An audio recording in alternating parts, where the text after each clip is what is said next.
పెళ్లిలో అరుంధతి నక్షత్రాన్ని ఎందుకు చూపిస్తారో మీకు తెలుసా? సంధ్యా సమయంలో ఓ అందమైన స్త్రీ రూపాన్ని సృష్టించబడింది. అందమైన ఆ మహిళే అరుంధతి. అరుంధతి అందమైన రూపాన్ని చూసిన వశిష్ఠ మహర్షి ఆకర్షణకు లోనయ్యాడు. ఆమెను మనవాడాలని నిర్ణయించుకున్నాడు. వీరిద్దరూ వివాహం చేసుకునే సమయంలో వశిష్ఠ మహర్షి తన చేతిలోని కమండలాన్ని అరుంధతికిచ్చి తాను ఎప్పుడైతే తిరిగి వస్తాడో అప్పటి వరకు ఎదురు చూస్తూ ఉండాలని ఆదేశిస్తాడు. వశిష్ఠ మహర్షి కొన్ని సంవత్సరాలు గడిచినప్పటికీ తిరిగి రాలేదు.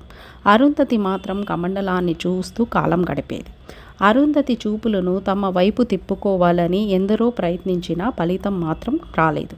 దీనితో చేసేదేమీ లేక వశిష్ఠ మహర్షి ఎక్కడున్నారో తీవ్రంగా అన్వేషించి చివరికి వశిష్ఠుడిని తీసుకొనొచ్చి అరుంధతి ముందు నిలబెట్టాడు.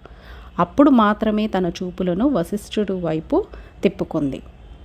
అప్పటి నుంచి అరుంధతి మహాపతివ్రతగా పేరు సంపాదించింది. తన దీక్షతో నక్షత్ర రూపంలో ప్రకాశిస్తూ గగనంలో శాశ్వతంగా నిలిచిపోయింది. అందుకే తాళి కట్టిన వెంటనే కొత్త జంటలకు అరుంధతి నక్షత్రాన్ని చూపిస్తారు. అరుంధతి లాంటి లక్షణాలు కలిగి ఉండాలని, ఈ బంధం అరుంధతి వశిష్ఠుల్లా కలకాలం నిలిచిపోవాలని కోరుకుంటారు మహాపతివ్రతి అరుంధతి దేవి.